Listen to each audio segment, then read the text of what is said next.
I installed a listening device on my son-in-law's phone and heard my daughter crying and shouting, "I'm pregnant and still have to travel for work, but you're cheating on me." My heart trembled as I heard the sounds of a struggle.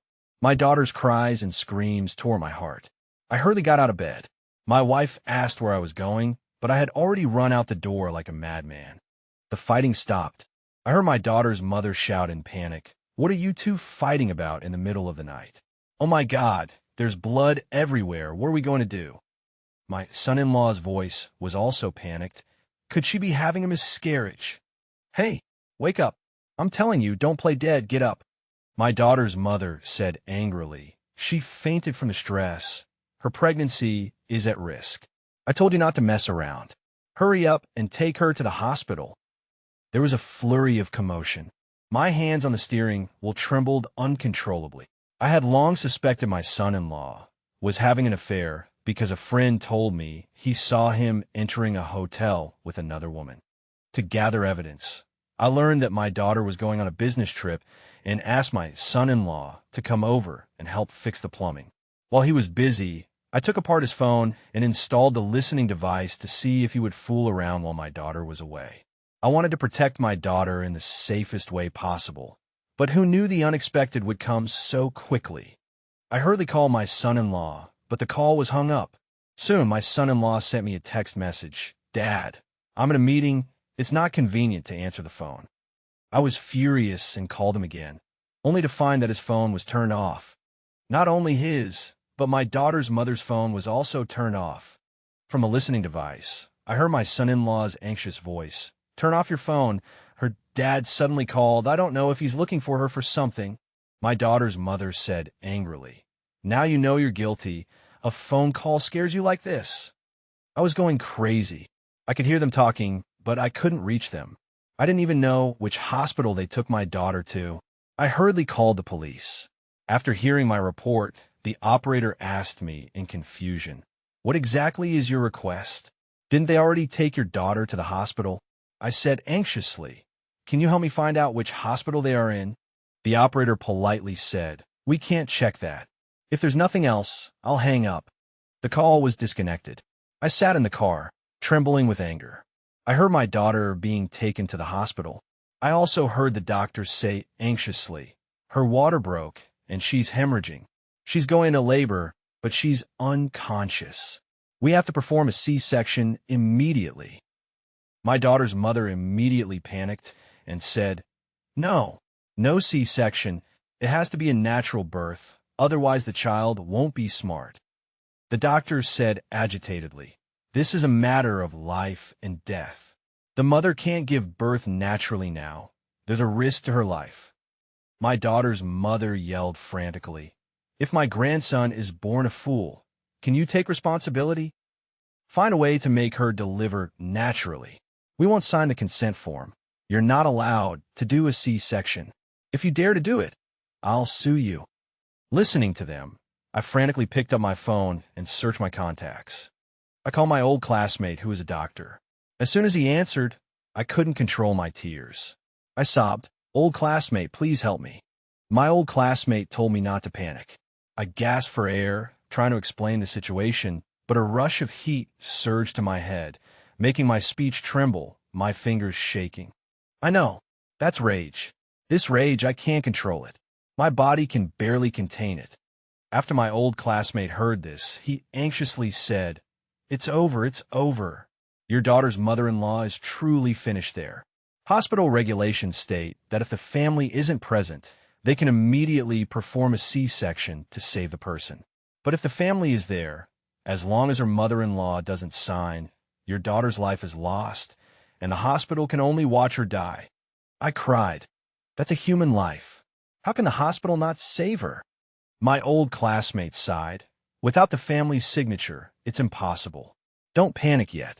I'll quickly mobilize all my friends in medical school to find out which hospital your daughter was sent to. I'll move heaven and earth to find her. I kept telling myself that in order to save my daughter, I absolutely cannot run around like a headless fly. I opened a phone map, recalling the time my son-in-law drove. I could hear from the listening device that he drove for about 8 to 10 minutes. The problem is my son-in-law lives not far from the city government, and every city government has the city's top resources nearby.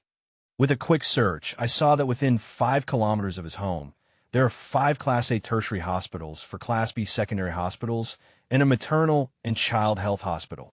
But this was enough. I sent the information of all 10 hospitals to my old classmate.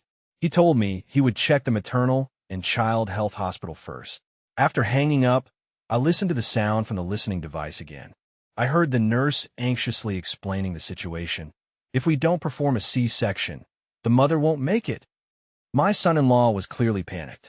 I could hear him anxiously asking what to do. Then his mother suddenly said, "Wait a minute. Let us discuss this." The nurse's voice was frantic. "My God, mother-in-law, I've told you how low the mother's heart rate is. Do you think there's still time to discuss?" "You shut up. This is our family matter. How old are you to point fingers at your elders?" The mother-in-law silenced the nurse. I heard the sound over there getting quieter. She must have pulled my son-in-law to a quiet corridor. My son-in-law stammered, "Mom, what do we do now? Shouldn't we sign quickly and get the baby out?" His mother said angrily, "You brainless thing. How could I have given birth to such a stupid son?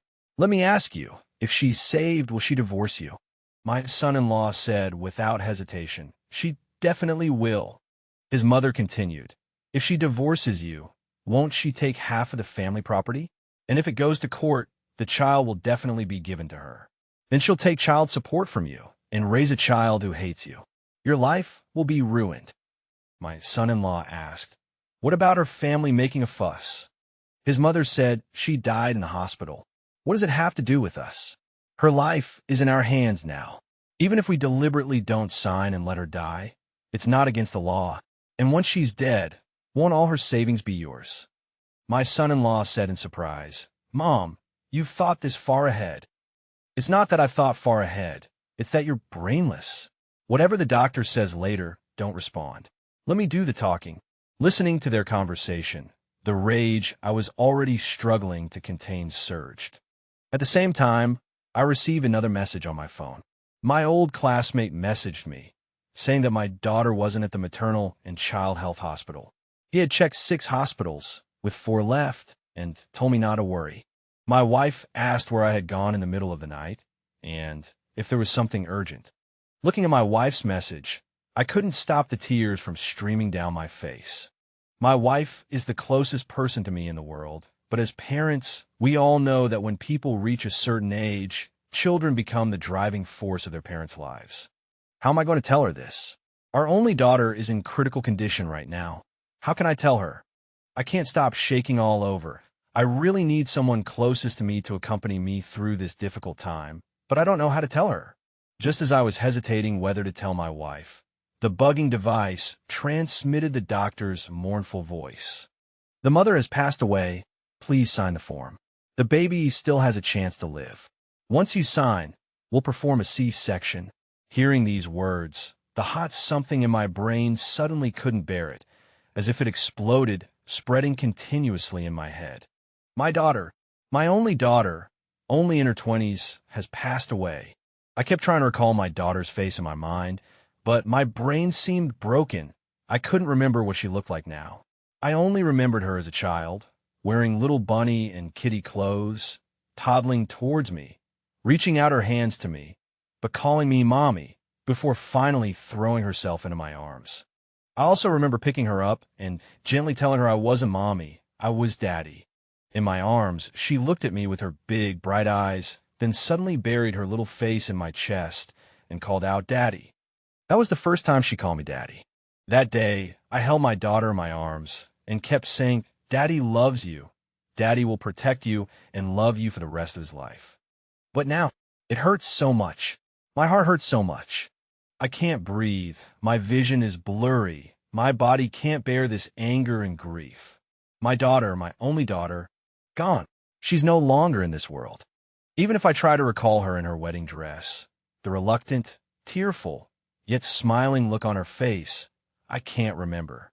I only remember that day, holding her tiny self in my arms, promising to love and protect her forever. Suddenly, my old classmate called. excited and thrilled. He said, "Found her. She's at the second hospital. Hurry up and go." Driving, I couldn't stop crying, my voice hoarse, gone. Too late. Gone. My old classmate fell silent. I cried again. I don't have a daughter anymore. What am I going to do? My baby is gone. She was so young, she's gone. My hand was shaking so badly I couldn't drive. I could only turn on the adaptive cruise control and let the car drive on the ring road overpass. I asked, "I have their recording. They deliberately didn't sign. Can I sue them? Make them pay with their lives?" My old classmate finally spoke. "I'm sorry. It's no use. Your recording will only make them lose their case when they try to extort the hospital. Listen to me. It's not over yet. Wasn't your daughter pregnant? Her child can still be saved. That's her flesh and blood. You have to protect her child." His words reminded me. Yes, my daughter's child can still be saved. She had bought so many cute little clothes, saying she wanted to dress her baby in them. She once touched her belly, kicked by the baby, and curiously asked my wife if she was also this restless in the womb. She even acted coquettishly and asked me for my private savings, so she and the baby could stay at a postpartum care center. She was so happy that I gave her all my savings. My daughter was so looking forward to the baby's arrival, eager to be a good mother. I must protect my daughter's dream. However, the voice from the listening device brought me a new wave of devastation. I heard the doctor urging, "Please sign quickly. We can only perform the C-section after you sign." But my in-laws spoke again. "How many times have we told you? We need to discuss it first." I was driving, listening in a daze. I didn't understand why they hadn't signed yet. What was there to discuss? I heard them go to a quieter place. My son-in-law asked in confusion, "Mom, why haven't you signed yet?" My mother-in-law said exasperatedly, "Are you stupid? Why sign when she's already dead?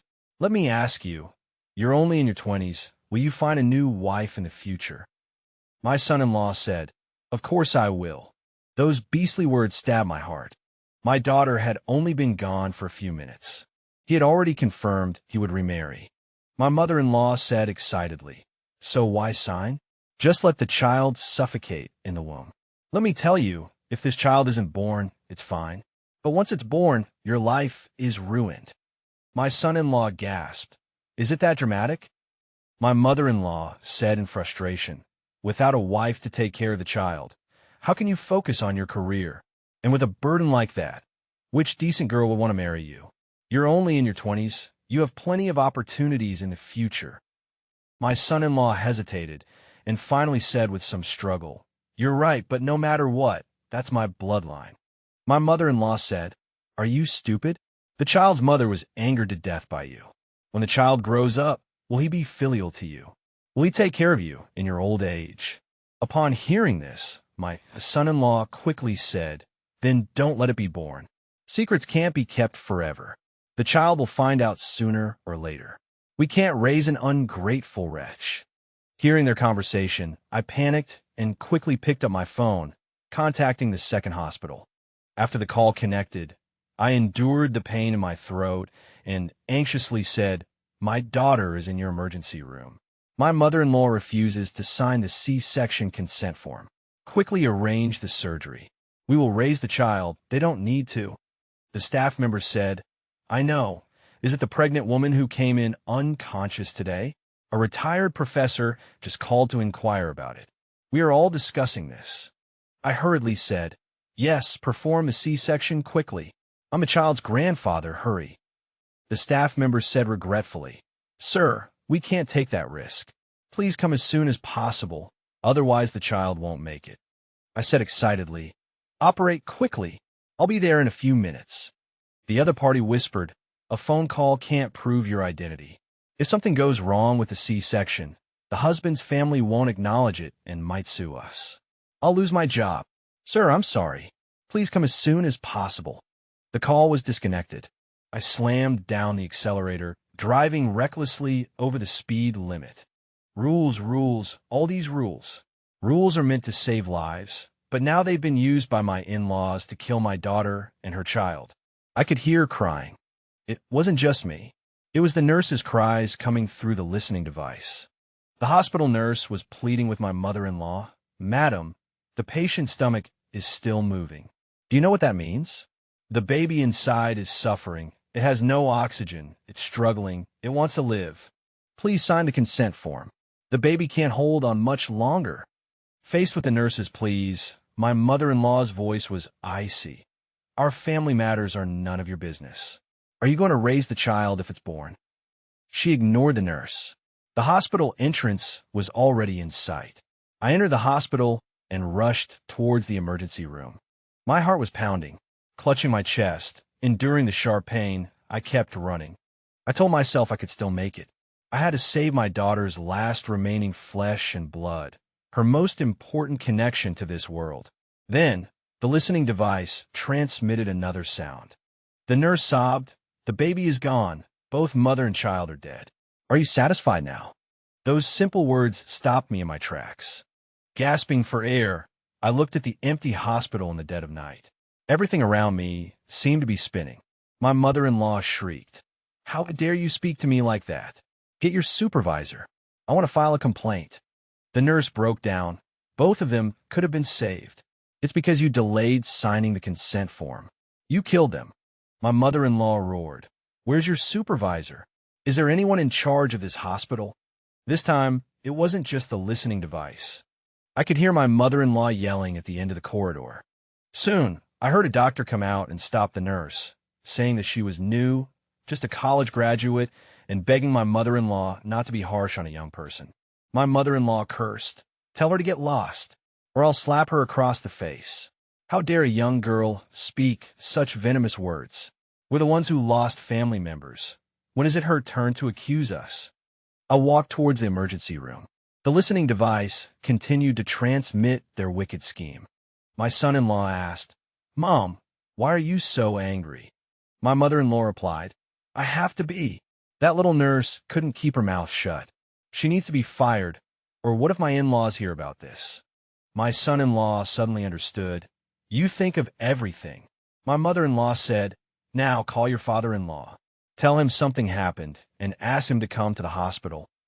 My son-in-law asked worriedly, "I just lied to him that I was in a meeting. How can I tell him to come now?" My mother-in-law said, "Lie. Tell him you were worried about their health, that you planned to tell them after the critical period. Cry a little, act distressed. Even if they're angry and take us to court, we have nothing to fear." My son-in-law exclaimed, "Okay, I'll call her father now." My phone finally rang. I answered the call and looked at the fire hose cabinet next to the corridor. It hung on the wall, containing a fire axe and a fire extinguisher below. I picked up the fire extinguisher and walked towards the emergency room. On the phone, my son-in-law said in a pained voice, "Dad, is it a good time to talk? There's something I need to tell you." I remained silent, the image of my daughter toddling into my arms flashing through my mind. She called me Mama, and I corrected her several times. The first time she buried her face in my chest, she called me Papa.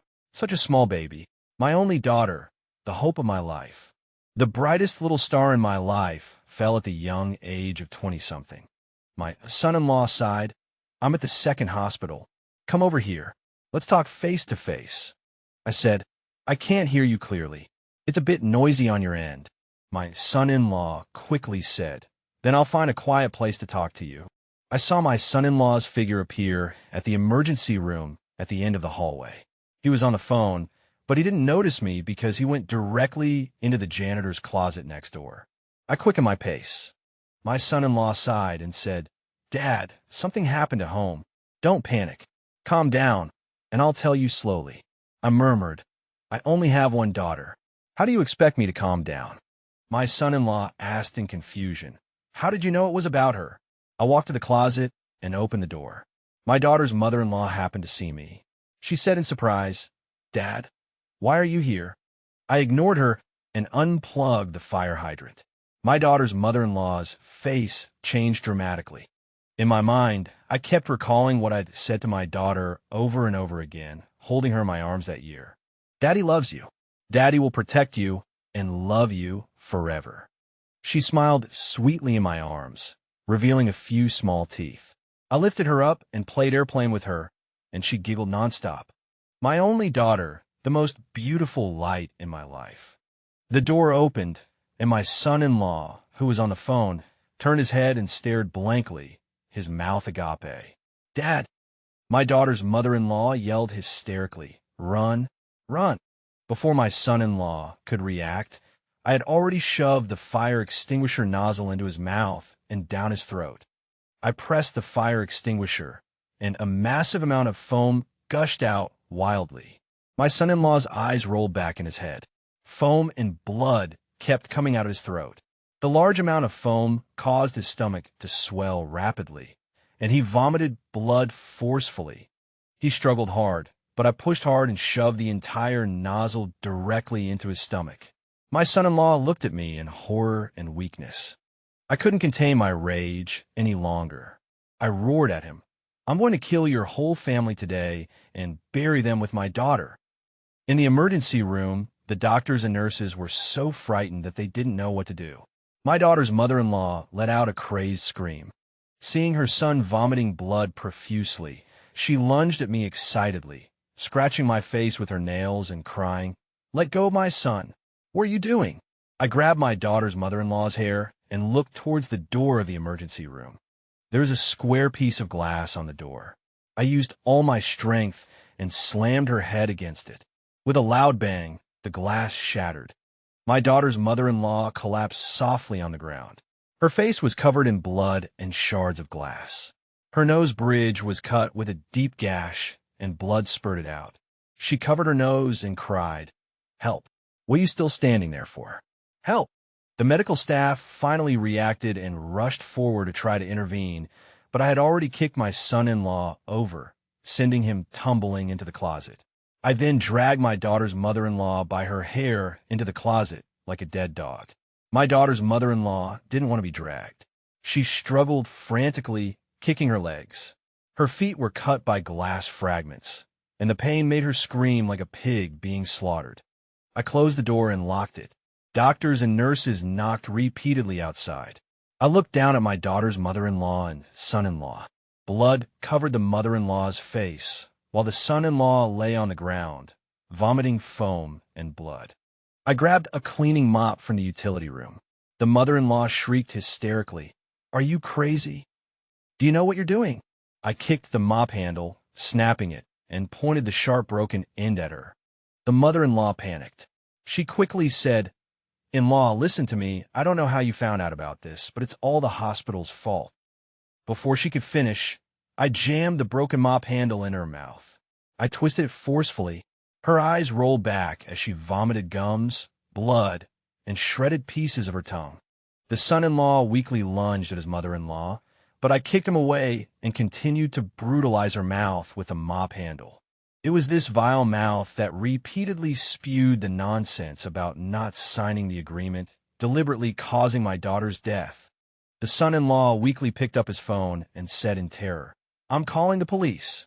I roared, "I don't plan on living through this." I pulled out the mop handle.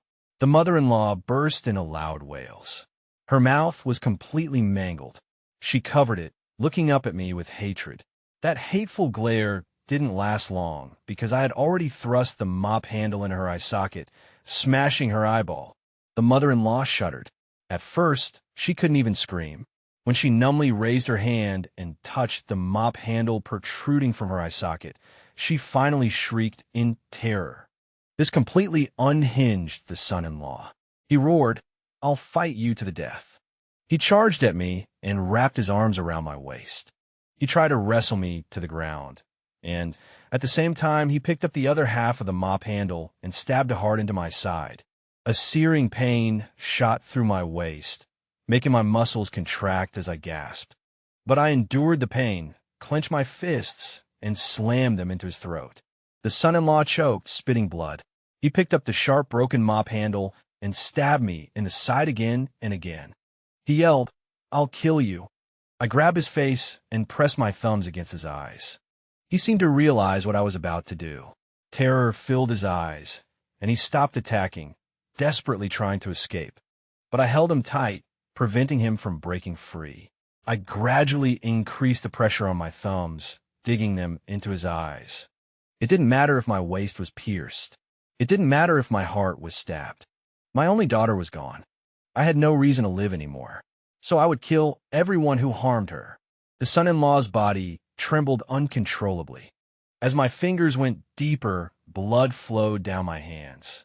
My mother-in-law, seeing her son in trouble, disregarded her own one blind eye and frantically searched for something on the shelves in the utility room. She found a scraper used for applying putty and, in her desperation, grabbed the sharp end and stabbed at my arm. As she stabbed, she cried, "Let go! Let go!" I didn't flinch, allowing the scraper to leave bloody marks on my arm. 2 streams of blood finally spurted from my son-in-law's eyes. He knelt on the ground, wailing, "Why? You crazy old woman. Why are you doing this?" I murmured, "You had dinner at Hollywood Steakhouse tonight. You ordered a medium-well filet mignon. Then you went to cinema to watch a movie, but you spent the whole time kissing a girl." My son-in-law was speechless. He trembled uncontrollably as I softly said, "I heard everything. Everything you did. I heard it all." He frantically cried to his mother, "Mom, open the door." His mother, whose head had been clouded by anger and anxiety, only now remembered that opening the door was the best option. She lunged for the door again, but I simply grabbed the mop handle that was impaled in her eye. I pulled it out with force. My mother-in-law collapsed to her knees in pain, her body completely limp. I raised the mop handle and slammed it down on her already broken nose. She fell to the ground, convulsing, unable to even scream. I rummaged through the shelves and found a few bottles of medical alcohol. Cleaning staff utility rooms don't usually stock such things. I knew it was probably because the emergency room was right across the hall. The nurses here were too lazy to run over, so they broke protocol and kept a few bottles in the utility room for easy access. I opened a bottle and poured the alcohol onto my mother-in-law's arm. I said coldly, "Since your hand can't even sign its name, I don't see much use for it." With that, I took out a lighter and ignited the alcohol. My mother-in-law's hand instantly burst into flames. She, who had been unable to scream before, now writhed on the floor like a maggot, screaming in agony. The small utility room quickly filled with smoke. My son-in-law cried out, "Mom, what's wrong?" My mother-in-law cried that I was setting her on fire. Then my son-in-law suddenly yelled, "Don't move. The room is so small. If you move, you'll burn us all to death." My mother-in-law didn't dare move, but she couldn't help but sob in pain. I sighed deeply. I said, "Why do you think you're going to survive this?" My mother-in-law froze. I had already splashed the alcohol onto her face. Her face was already covered in wounds. The moment the alcohol touched her skin, she clutched her face and collapsed to the ground in pain. I immediately set it alight. That sharp, mean face was immediately engulfed in flames. I watched her coldly. At first, my mother-in-law screamed, but soon, she couldn't even make a sound. My son-in-law, sensing something was wrong with his mother, panicked. "Mom, what's wrong? Talk to me. Mom." His voice trembled as he spoke, choked with tears. I watched coldly as he fumbled around blindly and said softly, "Your mother is dead. You're going to die too." He shuddered, crying, "We were wrong. Please, let me take my mother to the doctor. It was all our fault. I'll be your slave to make it up to you. I won't dare do it again." He knelt on the ground, kowtowing repeatedly. But he was blind. He didn't even realize he was kowtowing to me with his back turned. I looked down at him, picked up his phone, pressed his hand, and unlocked it with his fingerprint. Opening my son-in-law's WeChat, I found a woman who had sent him many messages. "Didn't you say you were single? Why is there suddenly a pregnant wife? You have a wife. Why did you chase me? Why did you lie to me? What am I supposed to do now? I've inexplicably become the other woman. I thought I had found love, but I ended up running naked from the hotel. I don't want to live. I'm standing on a roof now. I have no face to live. If I die, I'll haunt you as a ghost." I opened the voice message and said weakly, "Live. Nothing is more important than being alive." She quickly replied, asking who I was. I whispered, "Young lady, he has already been punished. Live well, don't let your parents grieve." I put down the phone, picked up the broken mop handle, and pointed it at my son-in-law's neck. I said, "Apologize." He said fearfully, "I'm sorry." The moment he finished apologizing, I thrust the mop handle through his neck. My son-in-law fell to the ground, like a slaughtered chicken, convulsing a few times before finally becoming still. I gasped and slowly opened the door. The medical staff at the door were startled when they saw me. The scene in the utility room especially frightened them. As I walked out, a nurse stammered, Don't do anything rash. We've already called the police." I asked, "Where's my daughter?" She nervously pointed to a bed in the emergency room. As I walked over, the medical staff quickly made way, afraid to touch me. I walked to my daughter's side. She was already covered with a white sheet. When I pulled off the sheet and saw her bloodless face, my heart ached. I picked her up, just like when I held her in my arms when she was little, just like when I played airplane with her.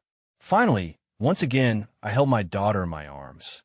She used to giggle in my arms, but now she would never laugh again. I kissed my daughter's forehead and whispered, "My sweet girl, Daddy's taking you home." The sharp pain in my waist kept me awake. A nurse couldn't help but say to me, "Your waist. You must get treatment immediately." I didn't have the heart to answer, because at this moment, my eyes could only hold my daughter and her unborn baby. I asked the nurse, "Is it a boy or a girl in her belly?" The nurse whispered, "We don't know. It wasn't born, we don't know." I said, "Young lady, do me a favor. My family is the Lin family of Shanghuang Village, Tonko Town. There's a Lin family ancestral hall in the village. Please find our clan elders and ask them to add names to our family genealogy and tombstone." The nurse said in a panic, "Sir, you can still live, lie down, and don't move." I shook my head. "Please help me." A doctor said, "We'll inquire." My wife is a forensic doctor. "Sir, what name should be engraved?" I said, "Grandson will be called Xiangju, reunion. Granddaughter will be called Tuan Yuan, family reunion." I left the names of my third generation, holding my daughter, walking down the silent corridor. Blood dripped, accompanying my footsteps. I couldn't tell if it was the sound of blood dripping or the sound of my tears falling. I just lowered my head, rubbed my daughter's face, and sobbed, "Dad told you I couldn't bear to see you get married." I lowered the back seat of the car and let my daughter lie down. I drove and called my wife. She answered the phone and murmured, "Did something happen?" I said, "Our girl is gone. I'm taking her home." I heard the phone drop on the floor. I heard my wife crying hysterically. I drove, clutching the wound on my waist, drowsy. When the sirens blared, I was already home. We lay in bed, my wife and I holding hands, letting our daughter lie in the middle, holding her in our arms together. I flipped through my daughter's childhood photo album, unable to help but laugh and cry. My wife was already drowsy, with empty medicine bottles beside her. She weakly pointed at the photo album and asked, "Do you remember this? Our girl was curious that day and secretly smoked your cigarette. She coughed and vomited and cried, and we rushed her to the hospital. You kept slapping yourself that day, saying you'd never smoke at home again." I hummed in agreement and turned to the next page. I said, "This is her first day of kindergarten. She cried and wouldn't let us go. That day you refused to go to work and secretly hid in the building opposite the kindergarten. You watched our girl and cried secretly yourself." My wife asked, "How did you know?" I said, "I took the day off too. I was in the building next to yours." My wife chuckled, but her laughter grew weaker and weaker. Suddenly, I came across our daughter's wedding photo. She was wearing a wedding dress, holding my arm, smiling sweetly. I'm a grown man, but I felt embarrassed taking pictures. That day, my daughter kept telling me to smile, but I was too embarrassed to smile at the camera. She got upset. She pretended to be holding my arm, but secretly tickled me with her fingers, making me laugh. Such a mischievous girl. I reached out and gently touched the photo. So beautiful. I actually raised that little one into such a graceful and beautiful young woman. My wife yawned again. She hugged our daughter and murmured, "Thank you for bringing her back. I'm so sleepy, I'll go to sleep first." Outside, there was a violent knocking on the door. "Police! Open the door! Open the door immediately!" We had already barricaded the door with the wardrobe. I looked down at the bed. My blood had already stained half the bed. I closed the photo album, hugged them both, and said softly, "I'm going to sleep too. Our girl won't be fussy now." Yeah, no more fussing. Don't pretend. You always pretended to be asleep when we had to change her diapers in the middle of the night. Don't think I don't know. I was furious and quickly called him again, only to find that his phone was off. "Good night." She closed her eyes, smiled, and gently stroked our daughter's hair. "Sweetheart, when mommy closes her eyes in the next life, I'll be your mommy again." Outside, the sound of the door being broken down began. My wife whispered, "Help me, I don't want to be left behind by you too." I turned around and picked up the knife on the nightstand. She groaned, slowly stopped breathing, blood splattering on the bed like a bewitching flower, and she smiled sweetly, holding our daughter. When she stopped breathing, I turned the knife to my own neck. I thought, "I'll let you have a minute first. You're not as fast as me anyway. I'll be the first to hold our daughter in the end."